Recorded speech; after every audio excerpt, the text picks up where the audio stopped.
2 महीना सच्चाई से ब्रह्मचर्य रह के देख लो, 2 महीना शरीर में एक ऊर्जा शक्ति आपको दौड़ती नजर आएगी, एक नवीन आकर्षण, बालवत चेहरा, चेहरे पर हर समय प्रफुल्लता, मुस्कान, ओज, तेज, ब्रह्मचर्य। रोज सत्संग में घुमा घुमा करके, चाहे आप 15-20 मिनट ही करें, व्यायाम करें, बाजार का आना, ऑनलाइन आना चाहिए। ऑनलाइन में हो जाओगे, हाँ ऑनलाइन में चले जाओगे। बहुत जो ब्रह्मचर्यहीन है, मनमानी आचरण करता है, ध्यान से सुनो। पहला लक्षण अशांत, दूसरा कहीं मन न लगना, अस्थिर चित्त, तीसरा अस्वस्थ। जो भोगी पुरुष होता पास से निकल जाए तो दुर्गंध निकलेगी। ब्रह्मचर्य सेवन से अमोघ लाभ प्राप्त होता है। पहला, ब्रह्मचर्य सेवन से लाभ, संत संग का पहला लक्षण है आचरण की पवित्रता। आचरण की पवित्रता, इंद्रियों की शांति। इंद्रियों की शांति अर्थात ब्रह्मचर्य, प्रत्येक इंद्रिय का ब्रह्मचर्य। ब्रह्मचर्य से तत्काल प्रभाव बढ़ता है। क्या? स्मरण शक्ति। बहुत ध्यान देने की बात है। अगर आपको भगवत स्मृति में डूबना है तो आपको ब्रह्मचर्य का पोषण करना पड़ेगा, चाहे जो हो। इसके बिना स्मरण शक्ति आपकी काम नहीं करेगी। स्मरण शक्ति बहुत प्रवीण, एक बार जो सुन लिया उसका सैकड़ों बार मनन हुआ, मनन होकर उसके आगे धारणा शक्ति। जो ब्रह्मचारी नहीं, स्मरण शक्ति नहीं होगी, धारण करने की शक्ति नहीं होगी, खोखला जीवन हो जाता है। स्मरण शक्ति, धारणा शक्ति और संकल्प शक्ति। इतने बजे जगना है, इतना करना है, ऐसे चलना है, ऐसे सब होगा। और जब ब्रह्मचर्य नहीं तो चाहे 1000 बार संकल्प करो, तुम्हारे काम में नहीं आएगा।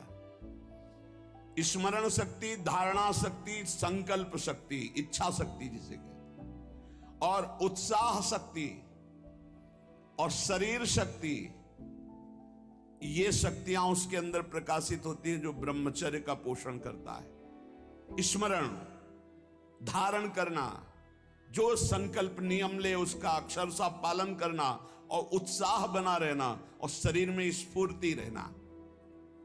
ब्रह्मचर्य एक विलक्षण महाव्रत है। ब्रह्मचारी का सौंदर्य प्रस्फुटित होता है। एक नूर उसके चेहरे पे झलकता है जो ब्रह्मचर्य को धारण करता है। एक नवीन आकर्षण, बालवत चेहरा, एक आकर्षण होता है भागवती। और जिसका ब्रह्मचर्य पुष्ट होने लगता है, उसके शरीर से सुगंध आने लगती है। सुगंध। जो भोगी पुरुष होता पास से निकल जाए तो दुर्गंध निकलेगी, और जो ब्रह्मचारी होगा तो उसके शरीर में सौरभ होगी। ब्रह्मचारी का एक एक रोम तेज से युक्त होने लगता है। चेहरे पर हर समय प्रफुल्लता, मुस्कान, उसका हृदय नंदन वन हो जाता है, आनंदवन। बिना किसी कारण के प्रसन्नता बनी रहती है। शरीर अगर किसी असाध्य रोग से युक्त है तो भी उसके विचार कभी रोगी नहीं हो सकते, विचार स्वस्थ रहता है। और जो ब्रह्मचर्य नष्ट करता है, स्मरण शक्ति नष्ट, धारणा शक्ति नष्ट, इच्छा शक्ति नष्ट, उत्साह नष्ट, शरीर शक्ति नष्ट, सिकुड़ा हुआ मुंह, खिन्न मुंह, देखने से ही लगेगा पता नहीं कितना बोझा लादे हुए बैठा है दिमाग में। पथ्यास्यायी व्यायामी स्त्रीस्तु जितात्मा नरो न रोगी स्यात्। रोगी कौन नहीं है? बोले जो सदैव पथ्य का भोजन करता है और मित भोजन, हित और मित, शरीर के अनुकूल, साधना के अनुकूल और थोड़ा भोजन करता है, पथ्यास्यायी। दूसरा व्यायामी, रोज सत्संग में घुमा घुमा करके, चाहे आप 15-20 मिनट ही करें, व्यायाम करें, 2-3 किलोमीटर आप दौड़ो, चलो बाहर दौड़ने के लिए, नहीं तो ऐसे यंत्र चल गए, ट्रेडमिल, ऐसे यंत्र चले हैं, उसी में दौड़ लो, नहीं ट्रेडमिल तो दौड़ लगाओ। शरीर को एक बार पसीना पसीना करो, थोड़ी सी बैठक, थोड़ी सी थोड़ा व्यायाम करो। ये साधना के लिए, भगवत प्राप्ति के लिए कह रहे हैं, कोई कुश्ती लड़ने के लिए नहीं कह रहे, ये जरूरी है। पथ्यास्यायी, पथ्य का भोजन, मित भोजन करने वाला, और व्यायामी, और स्त्रीषु जितात्मा। स्त्री शरीर है तो पुरुष की तरफ नहीं, पुरुष शरीर तो स्त्री की तरफ नहीं। जितात्मा, आकर्षित ना होना। नरो न रोगी स्यात्, उसे रोगी नहीं कहते, भले वह साध्य रोग से ग्रसित हो, और अगर ये नहीं है तो वो रोगी ही है। आज नहीं तो कल पता चल जाएगा कि वो रोगी है। साधना करने वालों के लिए इंद्रियों को पावन करना, इंद्रियों को संयम में रखना बहुत आवश्यक है। मन के गुलाम, इंद्रियों के गुलाम, स्वेच्छाचारी भोगों की दुर्दशा में पड़ा हुआ मनुष्य है आज। असंयमी मनुष्य का मन और मस्तिष्क, ध्यान से सुन लीजिए, असंयमी जो अपनी इंद्रियों मन को मनमानी लगाए हुए है, उसका मन और मस्तिष्क और हृदय सड़ा देते हैं, जीवन को सड़ा देते हैं। मन और इंद्रियों को संयम में रखकर भगवत चरणारविंद से नहीं जोड़ोगे, सड़ा देंगे तुम्हें, तुम्हारे अंदर ही इतनी सोच गलत कर देंगे, जलोगे। जो ब्रह्मचर्यहीन है, मनमानी आचरण करता है, ध्यान से सुनो, पहला लक्षण अशांत, दूसरा कहीं मन न लगना, अस्थिर चित्त, तीसरा अस्वस्थ, चौथा मलिन स्वभाव, हीन स्वभाव, किसी भी कार्य को कह दो सबसे पहले ना, उत्साहहीन, हर कार्य के लिए बोझा मानना, ना कर देना, सदा के लिए भय का डेरा पड़ जाना अंदर। ये देखो शास्त्र है, ये महापुरुषों के द्वारा लिखा हुआ, जिन्होंने अनुभव किया सबके मनों में अपने मन को मिलाकर। इंद्रियों का जो असंयम है वो हर तरह से मनुष्य को नष्ट कर देता है। लोग अंदर का सुधार नहीं करते। जहां जहां असंयम है वहां वहां अशांति है, दुख है, बेविचार है, संयम विहीन जीवन, शुष्क उदासहीन पशुवत जीवन है। पूर्ण ब्रह्मचर्य तो देश का, समाज का, आत्मा का, सबका परम लाभ, अपना परम लाभ। चाहे गृहस्थ हो चाहे विरक्त, जरूरी है अपनी शक्ति को नष्ट करना, आवश्यकता के अनुसार धर्मयुक्त प्रयोग तो ठीक है। हम तो प्रणाम करते हैं उन गृहस्थों को जो गृहस्थ होते हुए ब्रह्मचर्य का नियम वृंदावन में लिए हुए और दूर दूर जगह देशों में रहते हैं और ब्रह्मचर्य का नियम लिए हुए। एक तो परिवार अमेरिका में है, आए हुए हैं कुछ समय से, भी हम वृंदावन में सत्संग में भी होंगे। सब सुविधा, अमेरिका जैसे देश में रहने सब सुविधाएं, और बड़े ही सरल सात्विक वृत्ति से, और हितधाम में कसम खाई थी ब्रह्मचर्य की, कि हम दोनों मिलकर के कसम खाते हैं कि आज के बाद ब्रह्मचर्य रहेंगे। कैसा जीवन! अपने तो कितने ऐसे परिवार हैं, हम तो उनको प्रणाम करते हैं जो एक साथ पति पत्नी रहकर संयम पूर्वक जीवन व्यतीत कर रहे हैं। बलिहारी भगवान की असीम कृपा है, जिसके संग का डर बना रहता उसी संग में रहकर दोनों निकल गए। कितनी बड़ी अहेतुकी कृपा! ये है आश्चर्य, ये है आश्चर्य। रात दिन एक साथ रह रहे हैं, फिर भी कसम खा के ब्रह्मचर्य रहे हैं। कितनी अपार कृपा श्री जी की! कैसा मन हो कर देती है श्री जी, नहीं तो बहुत कठिन है, बहुत कठिन है। वही जानते हैं जो इस मार्ग में चलते हैं।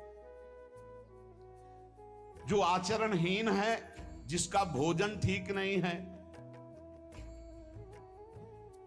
अब लाख बार कहा जाता है सतोगुण भोजन करो, सात्विक भोजन करो। बाजार का ये अमुक चीज आनी चाहिए।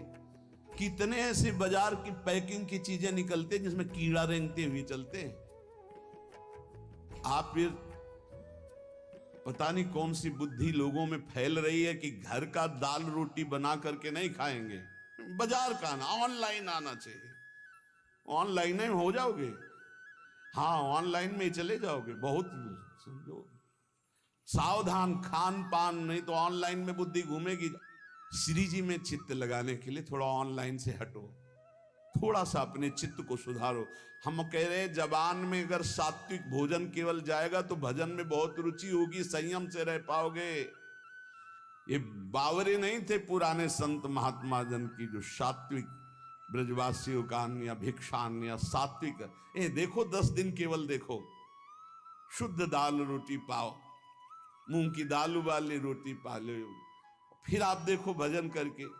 और 2 दिन जरा इधर उधर होटल का पाके देखो, फिर देखो कैसा है। कोई भी कहीं भी हो, सात्विक वृत्ति से अपने घर का भोजन करो, कम से कम दाल पानी से धो लिए हो। और वैसे तो शुद्ध क्या रह गया, इतने केमिकल गेहूं में डाले जाते हैं, वो सब आकर के शरीर के ब्लड प्रेशर को, हृदय को, कई तरह के रोग पैदा करें। अब किसको किसको समझावे। गाय के गोबर आदि से जो फसल होती थी, बहुत 8 मन या 10 मन होते थे। हम किसान के घर में पैदा हुए तो हमें पता है। अब 40 मन 50 मन होती है। तो जब 8-10 मन पैदा होती थी तो सरकारी अस्पताल के बाद स्कूल हमारा था, तो सरकारी अस्पताल के डॉक्टर आते थे, बीच मैदान में कुर्सी डाल के बस हवा खाते रहते थे, कोई मरीजे नहीं होता था। गांव में बुखार आया, 2-4 दिन काढ़ा पिया, ठीक हो गए, अस्पताल जाने की जरूरत नहीं होती थी। और आज अस्पताल में आप चले जाओ तो भीड़ लगी हुई है। क्यों? सब खान पान बिगड़ा हुआ है। तो जो ब्रह्मचर्य पालन करता है, रोग से लड़ने की सामर्थ्य आती है, शोक स्पर्श नहीं कर सकता, मोह पर विचार करने की सामर्थ्य आती, प्रमाद स्थिति नहीं रहती, अकर्मण्यता नहीं रहती, अकाल मृत्यु नहीं होती, ब्रह्मचारी कभी विचारों से दरिद्र नहीं होता है, चिंता नहीं होती, उसके हिंसात्मक वृत्ति नहीं होती, द्वेष नहीं होता, ईर्ष्या नहीं होती, अशांति नहीं होती। ब्रह्मचर्य समस्त दोषों का नाश कर देता है। तमोगुण रजोगुण का विकार, काम क्रोध लोभ मोह मत्सर अभिमान, इन शत्रुओं को पराजित करने के लिए, आत्मानंद में स्वराज्य पर स्थित होने के लिए इंद्रियों का संयम ब्रह्मचर्य अत्यंत आवश्यक है। ब्रह्मचर्य का विमल प्रताप प्रकट होता है। वीरवान बलवान होता है, विद्वान होता है, तपस्वी होता है, मनस्वी होता है, त्यागी होता है, तत्व चिंतन परायण होता है। ब्रह्मचर्य में अलौकिक अमानुषिक शक्ति जागृत हो जाती है। अमानुषिक ऐसा कैसे हो सकता है? हो सकता है क्योंकि ब्रह्मचर्य है, क्योंकि भगवत मार्ग का पथिक है। उस शक्ति, उसकी शक्ति के सामने संसार को आश्चर्य असंभव जान पड़ता है। देश का अभ्युत्थान, अपना अभ्युत्थान, समाज का अभ्युत्थान एक ब्रह्मचारी ही कर सकता है, व्यभिचारी नहीं। तो ये मूर्ख लोग ये नहीं समझते कि तुम इंद्रियों की गुलामी स्वीकार करते हो या स्वतंत्रता, मन की गुलामी स्वीकार करते हो या स्वतंत्रता। स्वतंत्रता किसे कहते हैं अभी जाना नहीं।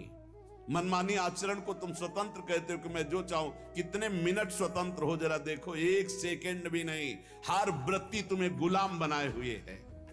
क्या इंद्रियों का गुलामी कभी स्वतंत्र हो सकता है? विचार करो, स्वतंत्र कौन है? स्वतंत्र है जो संयमी है, संतोषी है, जितेंद्री है। याद रखो, ब्रह्मचर्य सेवन ही प्रभु प्रेम और आत्मज्ञान की नींव और स्वच्छ मार्ग है। शरीर में सहने की सामर्थ्य ब्रह्मचर्य से आती। गर्मी सर्दी बरसात मान अपमान निंदा स्तुति, ये ब्रह्मचर्य से सहने से। ब्रह्मचारी को सबसे पहले अपनी रसना पर नियंत्रण रखना आवश्यक है। जबान पर, जबान बिगड़ी सब बिगड़ा। गंदे आचरण वाले, जिनको पवित्रता का ज्ञान नहीं, जिनको केवल अर्थ पिशाच हैं, नाना प्रकार की अपवित्रताएं करके तुम्हें भोजन परोसते हो, गरम गरम तुम्हारे सामने आया, तुम अमृत समझ के खा रहे हो, तुम्हारी बुद्धि नहीं खराब हो जाएगी? सबसे पहले सतमार्ग में चलने वाले को इस रसेंद्री को मारना होता है। रसेंद्री, ये जीत गए, सब जीत गए। और इस मार्ग में सबसे ज्यादा इसी को दुलार करने का अवसर मिलता है। जहां निमंत्रण होगा वहां चक्क होगा, बस खूब खाओ, और चौपट करो अपनी साधना, अपने परमार्थ को चौपट कर दो। खाना ही मृत्यु है और खाना ही जीवन है।